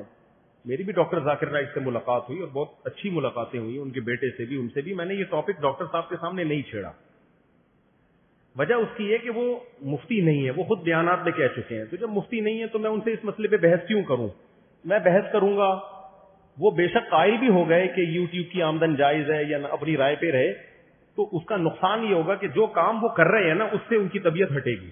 ہم چاہتے ہیں کہ جس کام میں وہ مشغول ہیں, تقابل ادیان, ان کو اسی کام کا رہنے دیا جائے, ان کو دوسری بحثوں میں نہ الجھایا جائے. میں جب چاہوں ڈاکٹر ذاکر نائک سے مل کے بہت سارے مسائل پہ ڈسکشن کر سکتا ہوں, مگر جان کر ہم نہیں کرتے. اور انشاءاللہ ان سے ہمارے اچھے تعلقات ہیں. وہ جب میں چاہوں گا مجھے ٹائم بھی دیں گے فل, لیکن میں ان کے ٹائم کو ویسٹ نہیں کرنا چاہتا مسائل میں. یار جو کام وہ کر رہے ہیں, مجھے لوگ کہتے ہیں آپ ان سے اس مسئلے پہ بحث کرو. میں نے کہا میں کیوں ان کو الجھاؤں دوسرے مسائل میں؟ یار جو کام وہ کر رہے ہیں وہ ان کا ٹاپک ہے نا. باقی ملک میں مفتیان کرام موجود ہیں. آپ کو کسی مسئلے میں کنفیوژن ہے تو آپ بڑے بڑے ادارے ہیں, دارالعلوم کرنگی ہے, بنوری ٹاؤن ہے, جامعۃ الرشید ہے, آپ ان لوگوں سے رابطہ کریں. حضرت ڈاکٹر ذاکر نائک صاحب جو ہے, انہوں نے کتنی دفعہ اس بات کا اقرار کیا ہے, اعلان کیا ہے کہ بھئی علماء سے دین سیکھیں. میں نے بھی علماء سے سیکھا. بہت بار کہتے ہیں نا, ان کی تو ساری اسپیچز ہی علماء کی, بہت ساری اسپیچز میں علماء کی فضیلت بیان ہوئی ہے. تو جو جس کی فیلڈ ہو, مسئلہ اسی سے پوچھنا چاہیے. تو ڈاکٹر اسرار احمد رحمۃ اللہ علیہ بھی اپنی اسپیچز میں 20 دفعہ یہ بات کہہ چکے ہیں کہ میں عالم مفتی نہیں ہوں, میں قرآن میں ایکسپرٹ ہوں. اس میں انہوں نے علماء کی تفسیریں ہی پڑھی ہیں. تو جو جس کی فیلڈ ہو اس سے وہ چیز سیکھیں. آگے انہوں نے کہہ دیا کہ یہ دعائے قنوت ثابت نہیں ہے, یا وہ والی ثابت ہے, یہ ان کی ذاتی رائے ہے. انہوں نے اسلامک بینکنگ کو بھی کہہ دیا کہ وہ حرام ہے, یہ ان کی ذاتی رائے ہے. اصل میں اسلامک بینکنگ میں آپ مفتی تقی صاحب کو فالو کریں گے. جامعۃ الرشید نے بھی اس پہ بہت تحقیق کی ہے. ہمارا تو اسلامک بینک سے کوئی لینا, 1 روپیہ بھی نہیں ملتا. تو میں اگر اسلامک بینک کو جائز کہہ رہا ہوں تو بھائی تحقیق کے بعد کہہ رہا ہوں, میرا تو اس میں کوئی 2 ٹکے کا فائدہ نہیں ہے. بلکہ میں جب اسلامک بینک میں, میزان بینک میں اکاؤنٹ کھولنے گیا تھا نا, ہم نے فتویٰ دیا کہ جائز ہے. جب میں اکاؤنٹ کھولنے گیا اس حلیے میں, تو انہوں نے کہا تو طالبان لگ رہا ہے, مجھے اکاؤنٹ ہی نہیں کھولا انہوں نے. بہت پرانی بات ہے, اکاؤنٹ ہی نہیں کھولا. اور میرے خلاف لوگوں کی کلپس آ رہے تھے. اصل میں ان کو بینکوں سے پیسہ ملتا ہے نا, اس لیے انہوں نے میزان بینک کو جائز کر دیا, حالانکہ ہمیں اکاؤنٹ نہیں کھولنے دے رہے تھے وہ. تو پاکستانی قوم میں پروپیگنڈا بہت ہے. ڈاکٹر صاحب ابھی آئے نا, ڈاکٹر ذاکر نائک صاحب, مجھے ڈر یہ لگ رہا تھا کہ پاکستانی قوم کے ہتھے نہ چڑھ جائیں یہ بیچارے. ان کی اردو زیادہ ایکسپرٹ نہیں ہے, تو وہ کچھ بھی یہ لفظ انہوں نے بولا, وہ پاکستانی قوم نے جو ان کی گت بنانی ہے, تو بھائی تھوڑا ظرف کیا کر لو, بڑا کر لو. تو ڈاکٹر اسرار کا جو فیلڈ تھی, اس فیلڈ میں ان سے لوگوں نے بہت کچھ سیکھا ہے. انہوں نے قرآن کے ان موضوعات کو ہائی لائٹ کیا ہے جو دب گئے تھے, ان ٹاپک کو انہوں نے ہائی لائٹ کیا. پھر تنظیم اسلامی بنائی, اپنا پورا ایک نیٹ ورک بچھایا. بہت سے لوگ اس کے ذریعے قرآن سے, اس تنظیم کے ذریعے قرآن سے جڑے ہیں. لیکن ان کی جو فقہی مسائل میں ان کی رائے ہو, چاہے وہ رفع الیدین کا مسئلہ ہو, تو بھائی رفع الیدین میں تو امام ابو حنیفہ کی رائے ڈاکٹر اسرار کی رائے سے زیادہ مضبوط ہے. امام شافعی کی رائے میں رفع الیدین کرنا تھا, امام حنیفہ کی رائے میں رفع الیدین نہیں کرنا. دونوں کا مقصد قرآن و حدیث کی تحقیق ہے. تو اگر آپ نے رائے کی بات کرنی ہے تو پھر ابو حنیفہ کی رائے کو ہم زیادہ اہمیت دیں گے. اگر دلائل کی بات کرنی ہے تو پھر نہ ڈاکٹر اسرار نہ ابو حنیفہ, پھر تو قرآن و سنت میں آؤ تو اس پہ آپ کو بہت سارے دلائل مل جائیں گے. جیسے کرنے کے ہیں ایسے ہی نہ کرنے پہ بھی مل جائیں گے. لیکن آپ تعصب کی اینک اتار کے دیکھو, اور ڈاکٹر ذاکر نائک نے ابھی اسپیچ میں یہی کہا ہے کہ رفع الیدین کرنا نہ کرنا یہ دونوں طریقے ٹھیک ہیں, چاہے حنفی ہو شافی ہو, اس سے کوئی فرق نہیں پڑتا. افسوس کی بات یہ ہے کہ وہ ان باتوں سے وہ فرقہ واریت ختم کر رہے ہیں, اور ہمارے ہاں یوٹیوبر انہی باتوں کو لے لے کے فرقہ واریت کو بڑھانے کا ذریعہ بنا رہے ہیں. حالانکہ ان کا مقصد یہ کہ حنفی بھی ٹھیک ہے شافی بھی, انہوں نے کہا میرے ابا شافی تھے مطلب وہ بھی ٹھیک ہے. ڈاکٹر ذاکر نائک کے ابا کے جہنم میں جائیں گے معاذ اللہ. ان کا مقصد ہی یہی ہے کہ بھائی سب ٹھیک ہیں, یہ فروعی اختلافات ہیں ان میں سب ٹھیک ہیں. تو جو یہ کہتا ہے نا میں ٹھیک ہوں باقی سب غلط ہیں, رفع الیدین والا ٹھیک ہے نہ کرنے والا غلط, تو ڈاکٹر ذاکر نائک اس پہ رد کر رہے ہیں. اسی طرح جو کہتے ہیں نہ کرنے والا ٹھیک کرنے والا غلط, اس پہ رد کر رہے ہیں. لیکن ہمارے ہاں یوٹیوبر انہی کے کلپ کو نکال کے اپنے فیور میں لے کے جا رہے ہیں. یہ پاکستانی قوم جو ہے یہ بہت ہی کچھ نیگیٹو سوچتی ہے. تو بھائی ان کی رائے میں کرنے والا بھی ٹھیک ہے نہ کرنے والا بھی ٹھیک ہے. میں جب ڈاکٹر ذاکر نائک صاحب سے میری ملیشیا میں دوسری ملاقات ہوئی, انہوں نے کہا میں اتنا بیزار ہوں نا, یہ میں نے کہتے ہیں نماز کا طریقہ ٹی وی میں سکھانا شروع کر دیا. تو پہلے میں نے ایسے کہا کہ رفع الیدین والی نماز, تو اس پہ جو حنفی لوگ ہیں ان کو اعتراض شروع ہو گیا.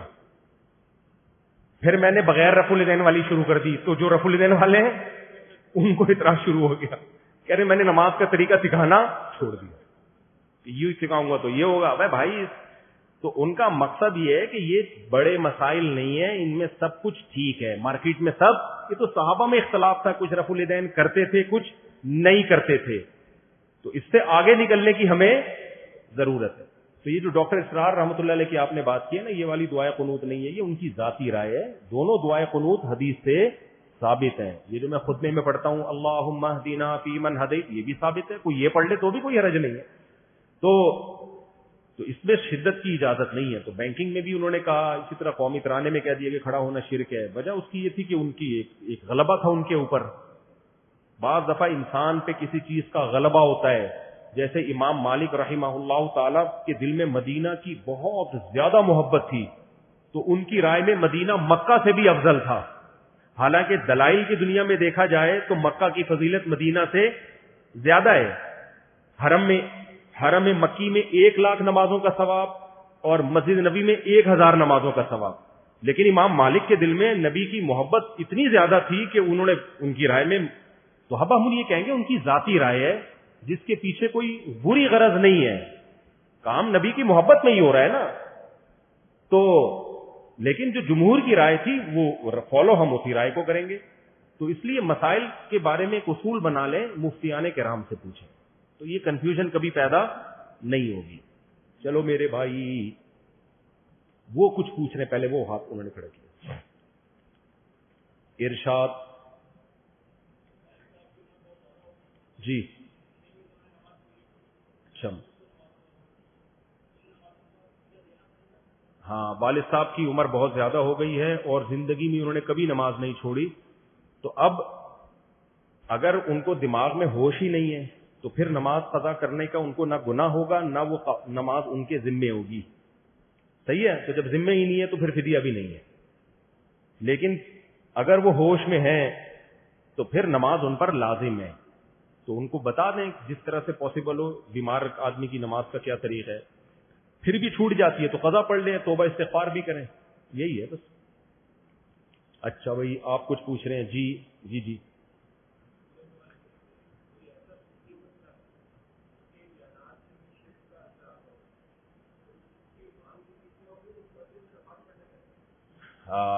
دوبارہ پوچھیں, میں سمجھا نہیں سوال آپ کا. ہاں جی,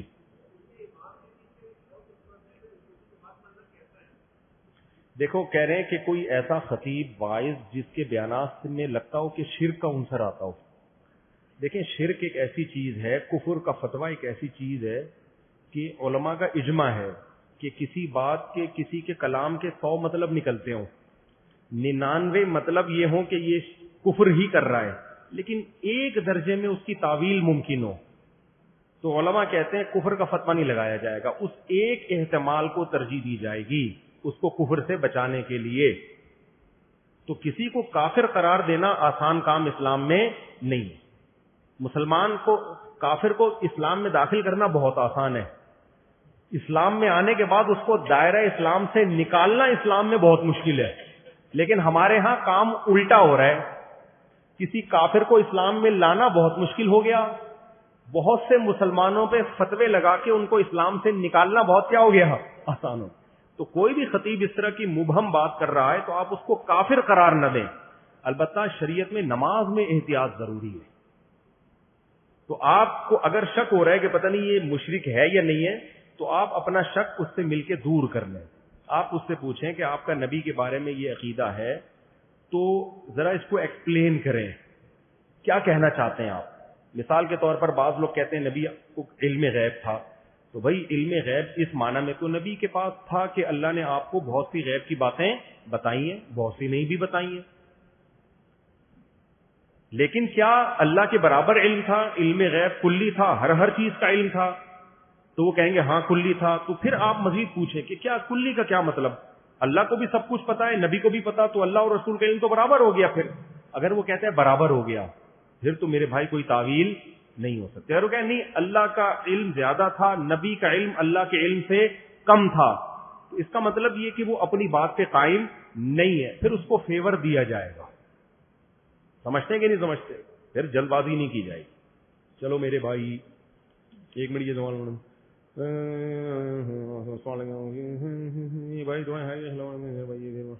اکیلے میں ملے ان سے بولے حیا کے خلاف تھوڑا مسئلہ ہے تو ان سے بولے چھپڑ میں ملو. اس کا جی منت ماننا کیسا ہے؟ منت میں مانے گئے روزے مسلسل. منت ماننا جائز ہے اگر کسی عبادت کی منت ہو، جیسے میرا اللہ نے یہ کام کر دیا تو میں اتنے روزے رکھوں گا، اللہ نے میرا یہ کام کر دیا تو اتنے پیسے صدقہ کروں گا، فلاں جگہ میری شادی ہو گئی تو اتنی رکعتیں نماز پڑھوں گا. باقی ہونے کے بعد تو پھر کہہ رہا ہوگا خام خواہ میں نے منت مان لی. تو اگر کسی نے زبان سے ایسے الفاظ کہے ہیں، دل میں نیت کرنے سے کچھ نہیں ہوتا، چاہے کتنا پکا عزم کے، زبان سے یہ الفاظ دہرائے تو پھر اس پر یہ اس منت کو پورا کرنا لازم ہے. چاہے کتنی نمازیں کتنے روزے کی ہو سارے کرنے پڑیں گے. لیکن حدیث میں منت ماننے کو پسند نہیں کیا، اس لیے یہ کام نہ کیا کریں. ویسے ہی اللہ سے دعا مانگ لیا کریں.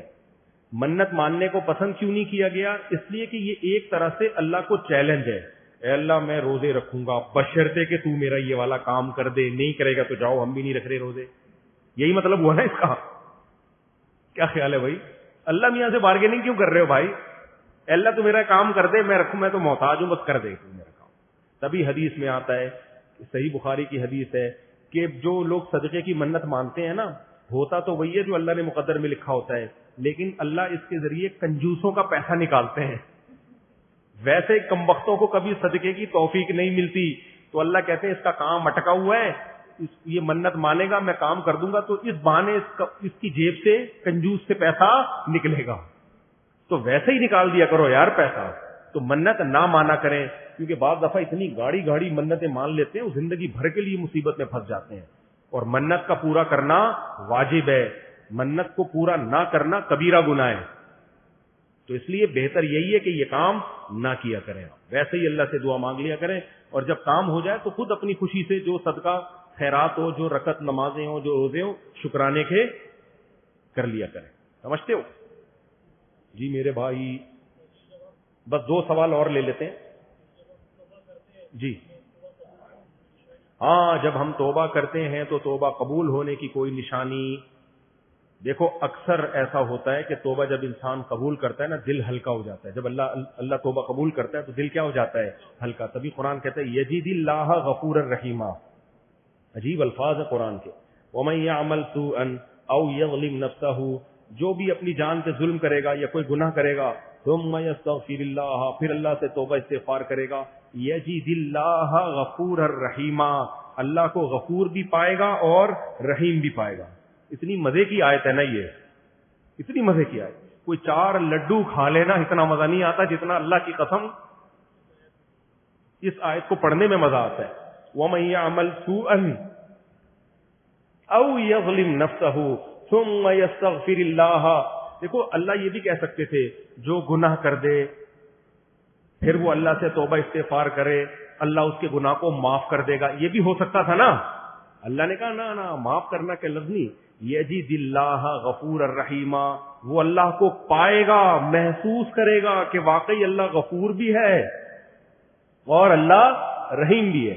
اس کی مثال ایسے ہے, آپ کو پیسوں کی ضرورت ہے, اللہ نہ کرے آپ نے مجھ سے مانگ لیے, کیونکہ میں بعض دفعہ مثال دیتا ہوں تو لوگ پھر کہتے ہیں اچھا آپ قرضے بھی دیتے ہیں لوگوں کو, اللہ نہ کرے اس لیے میں کہہ رہا ہوں آپ نے مجھ سے مانگ لیے اور اتفاق سے میں بڑے جوش میں تھا, صحابت اتفاق سے جوش مار رہی تھی, تو ایک طریقہ تو یہ ہوتا ہے بھائی اگر تمہیں پیسوں کی ضرورت ہے میرے گھر آنا میں تمہیں پیسے دے دوں گا. ایک اسٹائل یہ ہوتا ہے, اس سے زیادہ موٹیویشن نہیں ملتی. ایک اسٹائل یہ ہے بھائی تمہیں پیسوں کی ضرورت ہے تو جب ضرورت پڑے میرے گھر آنا, جب تم آؤ گے بیل بجاؤ گے تو تم ایک سیٹھ اور سخی کو اپنے سامنے پاؤ گے, تمہیں پتا چلے گا کسی بندے سے ملاقات ہوئی ہے, کر نہیں لینا خدا کے لیے ایسا چیک کرنے کے لیے, مثال دے رہا ہوں میں. یہ اسٹائل کیا ہوتا ہے موٹیویٹ کرنے کے لیے. اب جب ضرورت ہو آنا, گھبرانا نہیں, جب مانگے گا نا پتا چلے گا کسی بندے سے ملاقات ہوئی ہے, کسی سیٹ سے ملاقات ہوئی ہے. تو اللہ نے کہا جس سے گناہ ہو گیا وہ اگر توبہ استغفار کرتا ہے تو اللہ نے یہ نہیں اس آیت میں کہا کہ میں معاف کر دوں گا, نہ اللہ کہتے ہیں وہ محسوس کرے گا, پائے گا کہ جس کے سامنے اس نے ہاتھ اٹھائے ہیں وہ معاف کرنے والا نہیں بلکہ انتہائی معاف کرنے والا اور انتہائی رحم کرنے والا ہے. یجد اللہ, پائے گا وہ. تو یہ محسوس اکثر ہو جاتا ہے, لیکن ہمیں اس محسوس کے پیچھے پڑنا نہیں ہے. ہمارا کام کیا ہے, اپنا کام. گناہ ہو گیا بس گڑ گڑا کے توبہ کر کے اس کو بھول جائیں. اب یہ نہیں کہ محسوس چیک کرتے رہیں کسی کے محسوس ہوئے گی, وہمی بن جاتا ہے انسان ان چیزوں سے. تو وہم سے بچانا ہے اپنے آپ کو. آپ کی ذمہ داری تھی گڑ گڑا کے توبہ کر لینا, توبہ کر لیا, کر لی, اب اس گناہ کو ہمیشہ کے لیے بھول جاؤ. کافی ٹائم ہو گیا, نیکسٹ ٹائم ملیں گے انشاءاللہ, پھر ملیں گے. بہت